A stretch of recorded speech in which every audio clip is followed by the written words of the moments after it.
Okay, we are live on LinkedIn. Today I am joined by Kasia Migas and Zach Priest from Loyalty Lion. So guys, why don't you start with you, Kasia? Give us an introduction into who you are, your background, and what you do at Loyalty Lion. Hi, hi everyone. My name is Kasia and I'm a partnerships manager here at Loyalty Lion. I've been at the company for about 3 years now, next week actually. Started in customer success, so do know the product inside out, and then moved to partnerships team. So now I work with agencies and tech partners globally to help their clients with their retention strategy. Perfect. Zach? I'm Zach. I am a marketing manager at Loyalty Lion and operations lead as well, or marketing operations lead. So I make sure that all of our tech stack is hooked up, but also making sure that we're taking learnings from the market, learnings from our merchants and potential customers as well, and helping to make sure that those pain points and our messaging makes sense and is useful to all of our targets and our customers as well. Perfect. So let's get right into some of the meat and potatoes questions. And we'll start off with the beginning. Why is a loyalty program important in e-commerce? So I'll let you fight between you. Which one wants to start? Feel free to answer. Go ahead. By the way, for anybody watching, feel free to override these questions if you want to jump in. We'll be answering them as they come through in the comments, but we'll start off on this to get us going. Yeah, I'm happy to start. So why a loyalty program is important? It's interesting, but it's more than points and rewards. Merchants always think that it's only that, but actually loyalty can help you power the rest of your marketing efforts. So it can help you increase reviews, profitability of your ads, social proofing on social media, as well as email conversions. So you can see it's a lot more than simply giving points and rewards. So it sort of helps with the whole omni-channel experience, because it's not just driving more sales, it's making customers more engaged with the brand overall. Absolutely. Yeah. Anything you want to add to that, Zach? Yeah, I think that the powering the rest of your marketing is a really strong message to any of the marketers out there. Making loyalty and your loyalty program a key part of your messaging of brand values. So you can use that in your email, you can use that across your social media.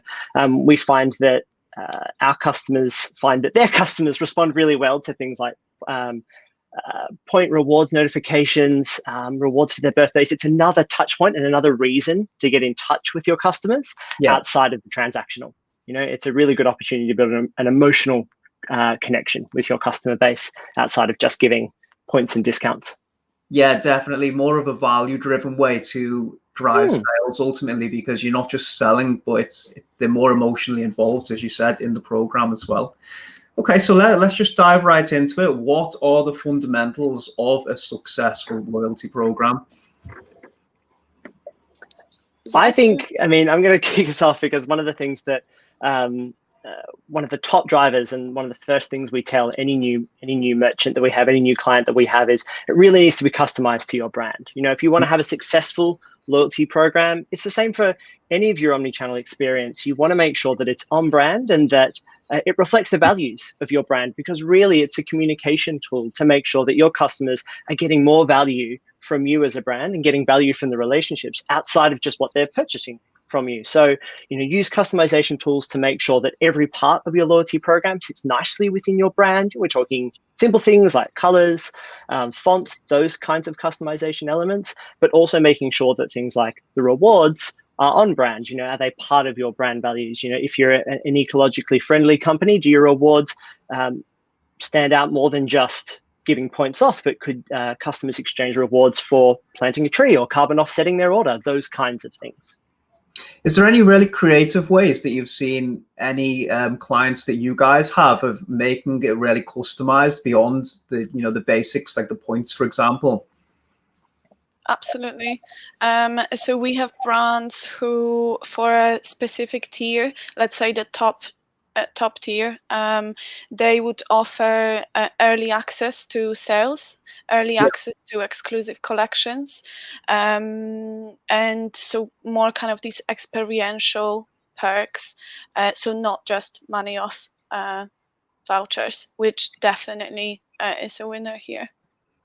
Yeah, how many tiers, out of curiosity, do you recommend? Because I feel as though I see some people with the loyalty program, there's so many tiers that it's really hard for the customer to understand. And you guys, I'm sure, will have more insights than me on this, but it feels like sometimes when the loyalty program doesn't take off, it's because the customer doesn't understand it. So on one hand, you've got the customization, it's really important, but do you ever see it becoming too overwhelming for the customer as well to understand and get to grips with? Yeah. You go, Kasia.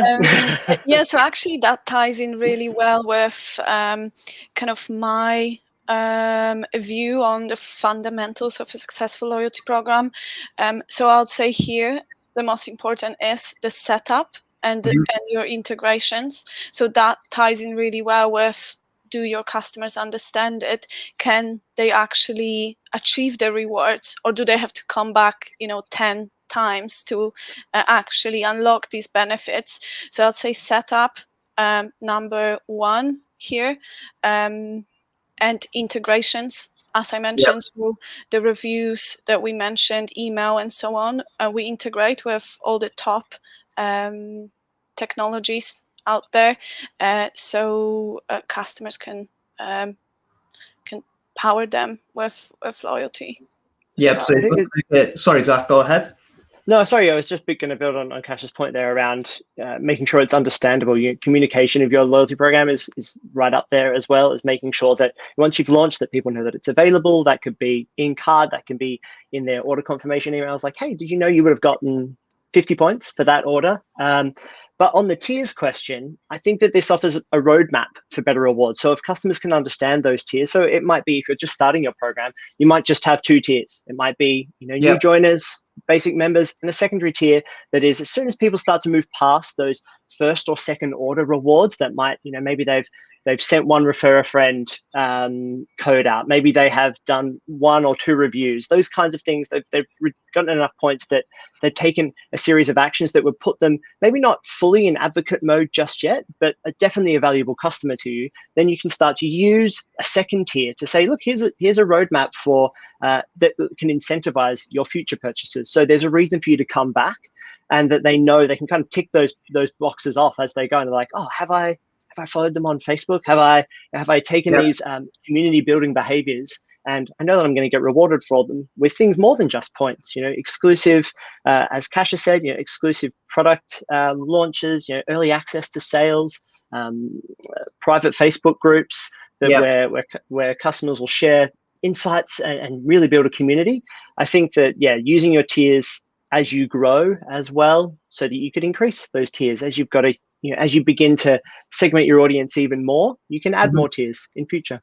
So definitely making it prevalent, as you've said a couple of times, omni-channel across all the various areas in your marketing, reviews, groups, social media, just very prevalent is obviously a quick win. But you mentioned the setup a couple of times. I know you guys are big on the actual dedicated page. How important is that? And do you experiment with including this, for example, in the footer of the email and like you said, in various places?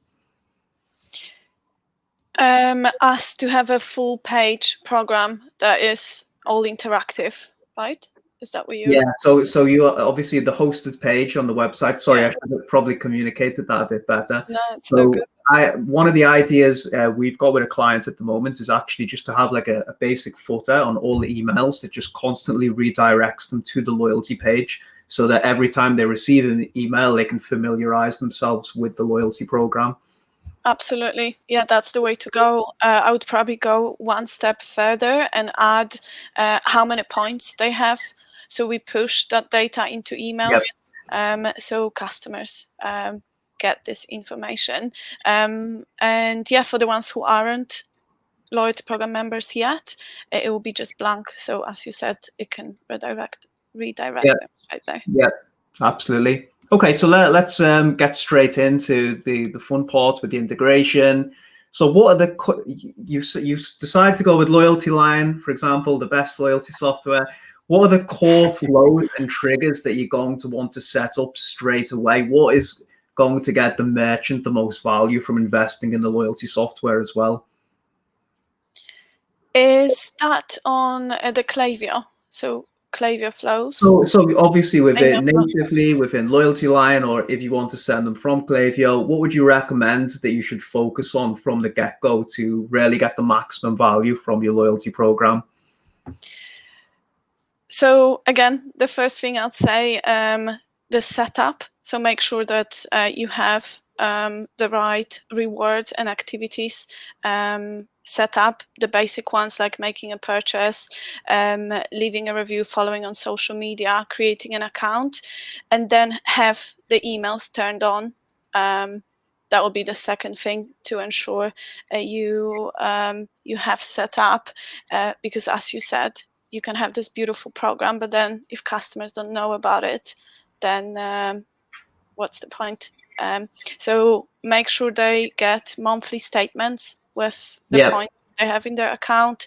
You can also set up when anytime they have reward available, the email can be triggered based on this, as well as points expiry, and so on.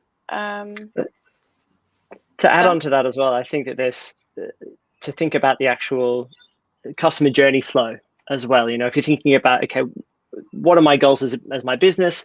What are the objectives that I have? If you're looking for increasing your purchase frequency or asking your customers to increase their purchase frequency, you would say, okay, post-purchase, the follow-up email we could send a couple of days after that order is, oh, you're this close to your next reward. You know, one more purchase, you'll probably get over that limit and you'll get a free reward. So you're using those automatic triggers to say, okay, you only need a few more points, come back maybe a little earlier than you were planning, buy that next thing, and you're going to be instantly rewarded in that next purchase. If some of your objectives as a business or as a merchant are to increase the amount of advocacy you have, maybe reduce your acquisition costs, you'd be trying to incentivize, post-purchase within those few days, often within 24 hours, that refer a friend. So you'd be saying, okay, you purchased this great thing, please go and refer a friend. If that person uses your code, you're going to get these amount of bonus points, which you can use already to your next reward. So it really does depend on the objectives of the business, but I would say some really early quick wins are whatever you can do to encourage people to come back and purchase sooner than maybe your average purchase frequency. So incentivize by saying, hey, you've got a reward coming up, you're only 1 or 2 purchases away, and refer a friend. Really, really, really strong, because as we always say, why so many merchants, especially in this e-commerce boom, are reacquiring customers all the time, instead of trying to hold on to the ones they have and use those customers, your really great customers, use a platform like Loyalty Lion to understand who your brand advocates are, find out who the really strong customers are that are really valuable to you, and then incentivize them to share with their friends, share with their family. Out of curiosity, on the referrals, do you have any data on the best time to encourage someone to make a referral for the first time? We definitely push referrals after positive reviews. So when they left a review, you can actually send an automated email from Loyalty Lion encouraging them to leave a review. Zach, do you have... You want to, you're exactly right, Kasia. You want to catch people in the absolute positive glow of their product. So if you're if you have a particularly fantastic checkout experience and you're really confident on the idea that just that purchase experience is enough that the customer would want to refer you just based on that experience, you can go within 24 hours after that order confirmation. If you know your product takes it, you can deliver your product within a couple of days, and you want to get them once that product's been delivered, within 24 hours of the product being delivered, and as the merchant, you'll know a lot of the time if the product's been delivered. So that kind of builds on the workflows that exist.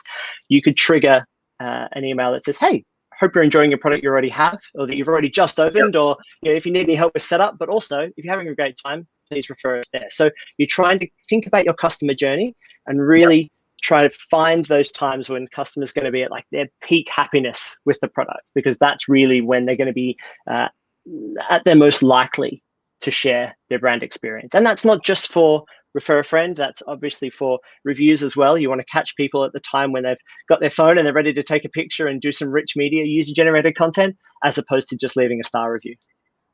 Definitely, it makes perfect sense. Sorry, Kasia, do you have something else you want to add to that? Yes, actually to this question, when we were talking, I thought about one more, because Zach, you mentioned referrals and repeat purchase with kind of these triggers. The one I would also say is extremely important is actually encouraging customers to join the loyalty program, because if they don't, then they won't be engaging in the same way. So I'd say definitely have a flow for that as well.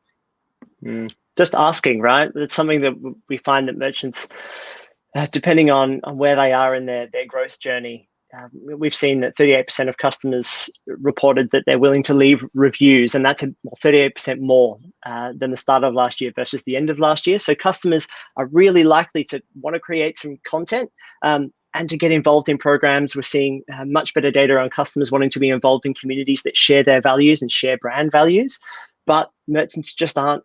As Kasia said, they're just not asking. Make it a part of your messaging. Try to incentivize it. But if people don't know that it's there, or they don't understand the value of joining your loyalty program or taking actions that will reward them with points that they can redeem later, then they're not going to do them. You just have to be really clear with your messaging. Absolutely. I've got my good friend, John Ivanko, Mr. Provocative. Sounds like betting to me on the referrals. I assume he's referring to. Any tips on knowing when that time might be? Let's come back. I think we can, sorry, Kasia, unless you want to answer that right now. I mean, on here, what I know we're doing on our end within Loyalty Lion is referrals after review, and also encouraging referrals after purchase with an on-site notification that again can be set up. So I know that these are the two things that can be set up automatically within Loyalty Lion. Yeah, you can sync that data across, and then obviously you can ask for the referral based on that. Okay, so obviously I've mentioned this to you guys a few times. I know we were talking about it before the call as well. So are loyalty programs applicable to all types of businesses, and will they work? And is it worth investing in? For example, if you sell furniture, a mattress, which is the best type of industry to consider a loyalty program, and is there times where it's not applicable? Zach, do you want to start? Sure. Yeah. I mean, where it's not applicable. Actually, let's start where it's most applicable. If you've got you're a company that has a product that is a high repeat purchase rate product, something that's consumable, something that is reasonable to expect your customers would want to purchase quite a lot, versus products where they might only purchase once or twice a year, or the customer lifetime value would only be wrapped around a couple of purchases. If you're a high purchase rate company or high purchase rate merchant, loyalty program is suitable right away, because there's lots of ways that you can incentivize more purchases, that you can reward that activity, and there's lots of opportunity to do interesting things with your loyalty program. For brands where there's a lower purchase rate, and that, as I said, might be once or twice a year, there is an opportunity to create a lasting relationship post-purchase. If you're a high-value brand or a luxury brand, those referrals are going to be even more important to you. 93% of consumers have reported that online reviews have a significant impact on their purchase decisions. So whilst that customer has done the big thing, they've purchased the expensive product from you, they've had great delivery, that referral is going to be so important. So how can you incentivize that customer to leave some user-generated content that's high quality, maybe explain their fantastic product and brand experience? How do you incentivize those things? You have to find things outside of just that purchase. So knowing that in future they might be able to come back, or that they might be able to get a reward right away, so they can get, again, if they're using Refer a Friend, that code that if they do refer someone, they might get some points they can use on their next purchase, which might still be a year away, but those points will still sit there ready to go. If you're a brand like that, you'd need to look at your points expiry to make sure that those points, by the time that customer comes back around to use them, isn't going to expire. But really, you're using a loyalty program to engage that customer in more than just that single transaction. So that could be future support for your product as well. If you can get them in the brand community through a loyalty program, you can continue to provide them with great support, new tips on how to use their product. Maybe it's how to look after their product, and continue to keep them engaged with the brand. Yeah, that's very important. I think so many brands just instantly start blasting you with campaigns once you purchase. And one thing I think the low-hanging fruit is not a lot of people try and follow up and teach you how to get the most out of the product.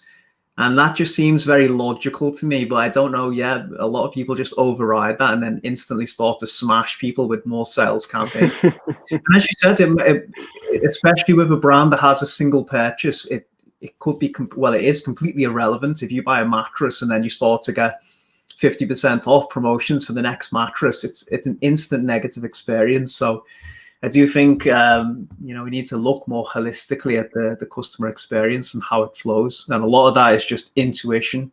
But don't set it up. Okay, so any particular benchmarks on when you might be ready for a loyalty program with your store? I'd say now.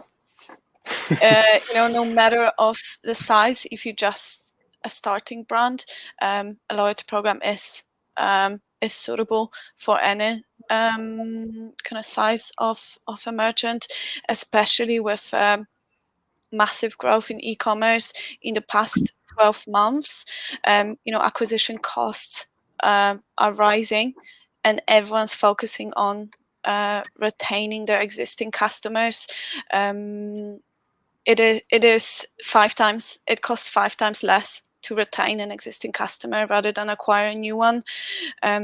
So yeah, my answer here is now, especially if you have acquisition strategy. It's very costly. Acquisition strategy is very costly without a retention. I think definitely, and as well, the referrals. When people talk about acquisition now, or historically, this has been so focused on Facebook and Instagram, but referrals are an amazing source of acquisition. They're much more cost effective. Absolutely. We have one brand who's generated, I think in less than a year or so, over 1 million in revenue only through referrals that were part of the loyalty program. What makes a good referral? Just to touch on referrals, because I know we've spoke about them a lot. Don't you find as though, or I've seen a lot of them are very cookie cutter out the box? What are some really good examples of referral schemes that you guys have seen?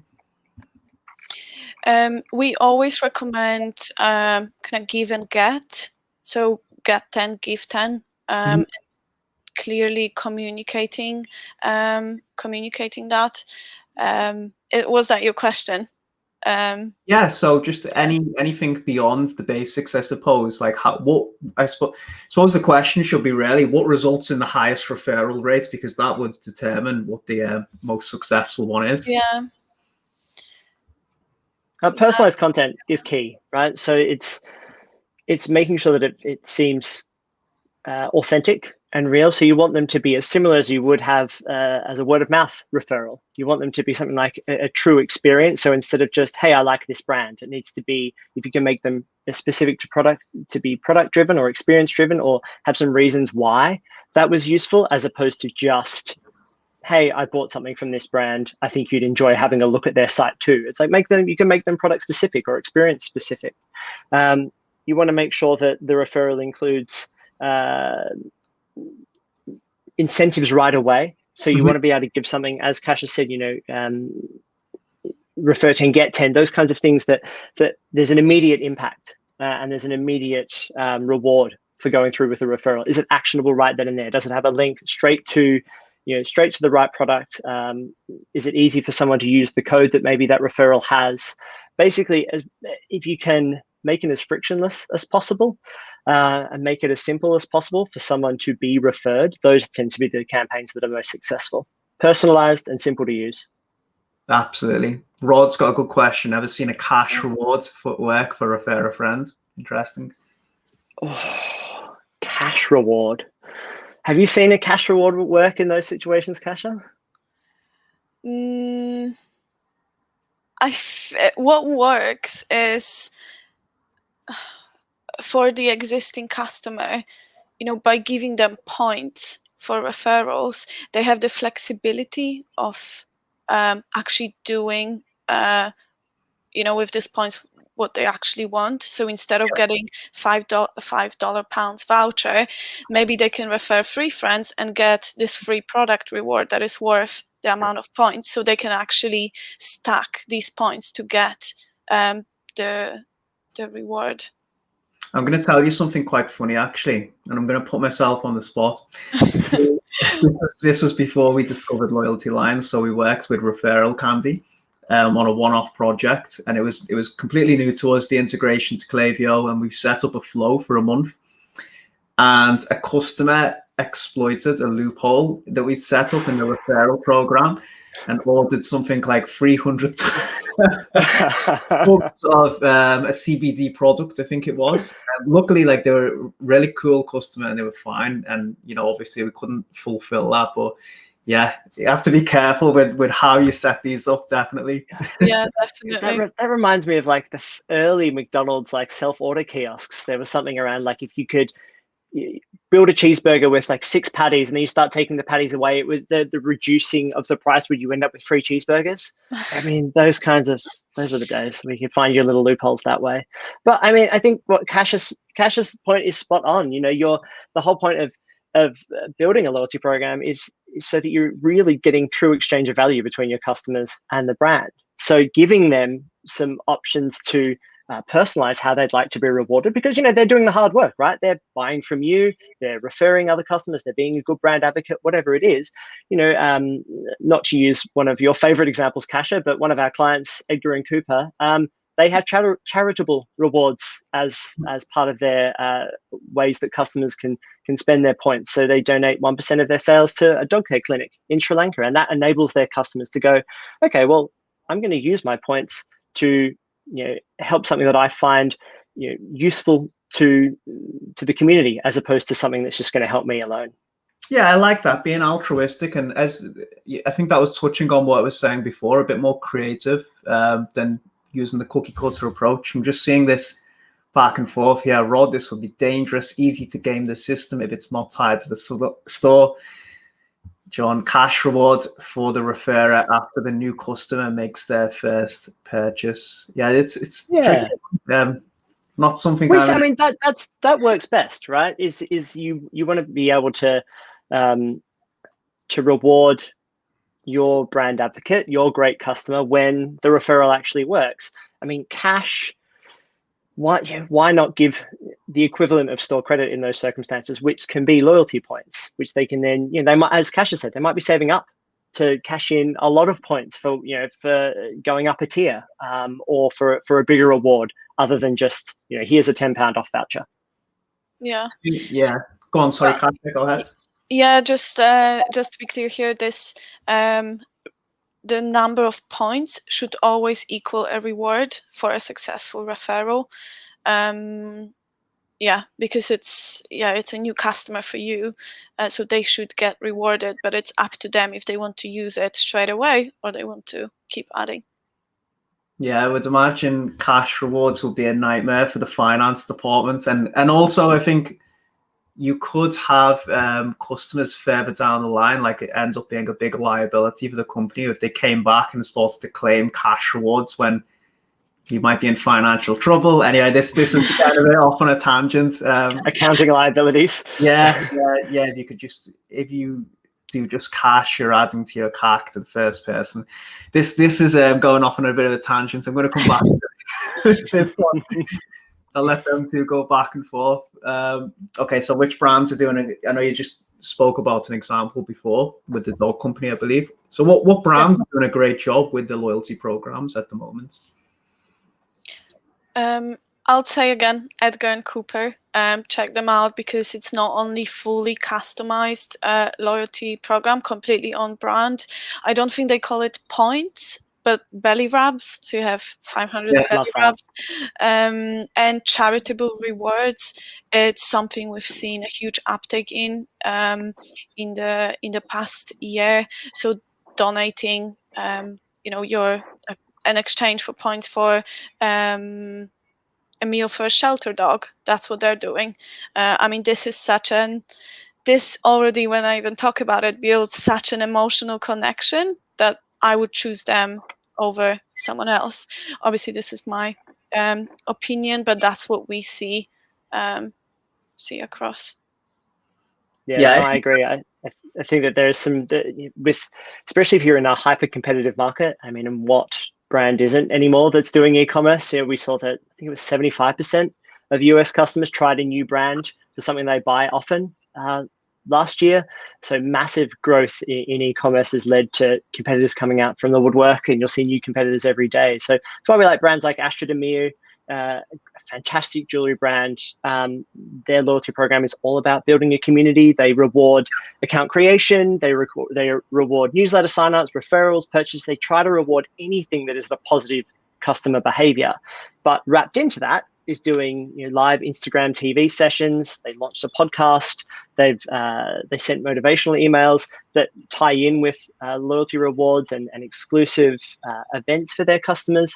So really, for what is a brand that has beautiful branding, has beautiful product, they also try to share some of what they would say they can't. It's very difficult to have a physical community these days, especially considering the circumstances. So whatever they can do to use their loyalty program to increase that digital community, that online community, I'd say they're crushing it. I think that's a great idea, and just goes beyond the basics. And I think, as you were saying before, the barrier to entry is really low now for a lot of commoditized goods. So you have to differentiate on values, otherwise you just blend into the rest of the pack and don't stand out. And the belly rubs example, that was really nice. I like it. Yeah, definitely agree. I guess one more from that always comes up is Dr. Axe. So they're a big health and wellness brand in the US, and they've built such a successful loyalty program. The customer journey and application of points is just so easy that the engagement is just has significantly increased. Using in-cart rewards, right? Exactly. So Thursday, as you mentioned, Adam, at the beginning, there are loyalty programs, but customers are not using them. Yeah. So Dr. Axe, what they've done, they've implemented in-cart rewards. So the rewards are available in-cart. So when I do my shopping, I'm done, go to the cart, and then I can scroll through the little widget and actually see what else I can add with my points to my cart, which you can see how this significantly increases the reward redemption. Yeah, so Dr. Axe is the one to check out. They're doing a great job. Sorry, Zach, go ahead. No, I was just going to say, if you were going to look at, we talked about tiers earlier. We really love our customer Miraness. They have a paid tier as well, which is really interesting. We're seeing that more and more because the exclusive benefits, I think, what's the stat? It's something like 45% of shoppers are looking for, they would continue to return to a brand that gives them exclusive benefits. And the idea of taking the leap and making a paid tier where it's like, well, here's some seriously exclusive benefits. You're going to see product well before anybody else. You're going to get an idea of our roadmap. You're going to get exclusive rewards that nobody else is going to get. That starts to make customers feel like they've got VIP treatment. And they're seeing massive success in that. And it's introducing a different kind of revenue stream for them as well. Yep, that sounds good. Dr. Axe, out of curiosity, he's selling supplements? He used to talk about like the gut microbiome, stuff like that, right? Yeah, supplements. Yeah, interesting. He's built up an audience. So I might be wrong on this, but I'm pretty sure he just started out as like, a YouTube / media personality, and then he's monetized his audience, hasn't he, by starting his own brands from that? Yeah, that's what happened. So he's still active, and the blog part of the shop is really extensive. But then, having that famous, I guess, person behind the brand is definitely helping to build this community. Because if I care about my health and I'm interested in supplements, he would be my role model. So I would consider myself as part of this community of people who have the same values. Absolutely, yeah. No, it's a great way, isn't it, to build a brand, and you see it a lot, even with the the Kardashians monetized their personality and just basically came out with products from that. Yeah, I mean, I think Dr. Axe as well used a loyalty program to galvanize their community. There was already, partly a community there, but using a loyalty program to make it even to reward those advocates that already existed, to say, hey, we know you're doing all this great, community building work. We respect that. We really love that. Here's some reciprocity, and here's some rewards for doing that. And it also helps guide new customers into understanding how that community can be built and how they'll be rewarded for taking those activities too. So it builds on itself and makes itself go faster. Definitely. Dr. Axe, I need to check that out and take a closer look at what they're doing. Any other brands that you're working with at the moment? Any other really creative stuff? Because I feel, one of the things I've seen a lot the last year, and I'll tell you what I found quite gimmicky, and I'm not saying this is a bad thing, but it's like, buy this and we'll plant a tree. Don't you think that's becoming a little bit played out as well? I mean, we definitely see it and we encourage it. But it's usually, if a brand, that's not what they stand for, they wouldn't just stick it in their loyalty program. We have one, I completely forgot the name now, but they're, for all the points that you're generating, they're planting trees on your behalf. But maybe on the kind of other end, we have one. We have a brand, Pacifica Beauty. Is it Pacifica Beauty? Yeah. What they offer is giving you points if you return the packaging. So they have this recycle program. So again, you can see it's all going towards kind of conscious consumerism and how this can be incorporated into a loyalty program. I see Nespresso doing that as well. I think if you return the pods, I need to speak to my girlfriend about this because she does it, not me. I just put them in the bag, but I'm pretty sure I'm not sure if it's a discount off the next order, or they do something that gives you some type of reward for it. But I like that, maybe I'm just being a bit cynical. It sounds like a nice thing. If someone wants to plant a tree, maybe I shouldn't criticize it for the sake of saying it's gimmicky.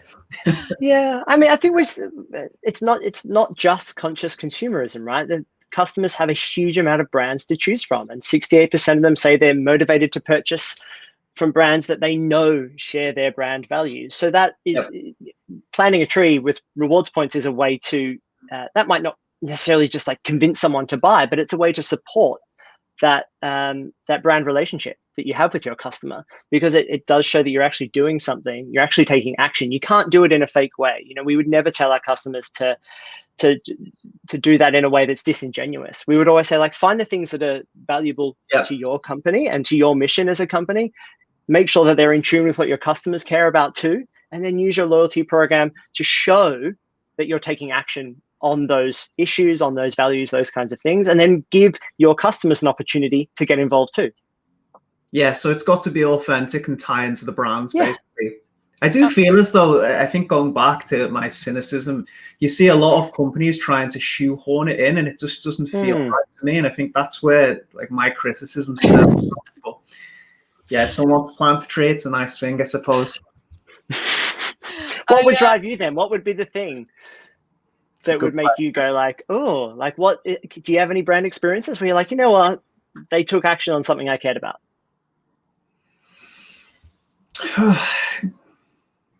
I'll get back to you on that. I'm going to leave a comment after this. It's a very good question.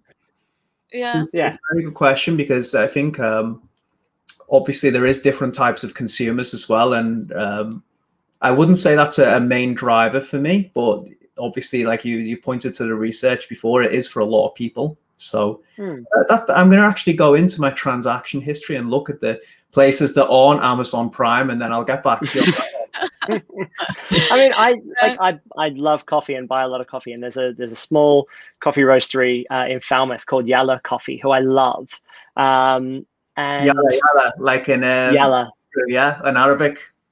Yeah, and they quite famously they shipped one of their recent runs of coffee. They actually brought over on a sailboat from South America. So like totally carbon neutral, actively through their whole supply chain. And that's the kind of story and then that kind of storytelling that a brand like them can do, small brand, that they build their loyalty program around. Like if you share those kinds of values, if you care about the entire ecosystem that you purchase from, and that's just me and coffee specifically, like maybe not all things, learning for the other product categories. Beer is probably the next one to fall, but in a good way. But they are building their whole brand around that idea of being a sustainable maker and looking after everybody in their supply chain. And their loyalty program encourages those kinds of behaviors.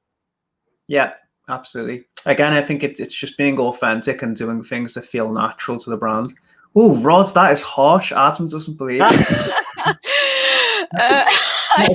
That's not true at all. You know that, Rod? Yeah, you believe in great caps. Actually, you know this. I might have a good one for you. Go on, sorry. It's not related to any of the causes, but we have one brand who offers kind of coaching call that you can redeem with your points. So maybe you can do that instead of planting some trees. That's a really nice idea. Yeah, I wonder, you know what? I wonder if you were to offer some type of personalized human-to-human service as a reward. Maybe if you sold cosmetics, you could offer a skincare consultation. I wonder, you know, what the lifetime value would be on that. It must be so high. Imagine if someone was to get on the phone to you for 30 minutes post-purchase or after you've received the product and just followed up and asked you personally about your experience. That would be such a strong connection to the customer. Yeah, and create a great brand story to share as well. If the customer's going to let you take some of that content and also push it out through your marketing channels, that they create great stories. Sorry, Kasia, I cut you off. No, all good. I just had a thought that it's a nice way of not contacting customers for their brand's benefit of getting information, how was the product, but twisting it in a way that actually we want to see if that was right for you. Like we want to give you advice on what could potentially be better and so on. Yeah, very difficult to do those things at scale. Obviously, if you're selling, especially like over 1,000 products a day, what is the cost of that? And like how many? Obviously, there's a big labor intensive having all those employees to follow up on something like that. But it would be very interesting if someone actually put it head to head with a lot of automated stuff even and seeing the comparison in terms of lifetime value. But that's what your tiers are for. You offer those kinds of rewards to your higher tier customers.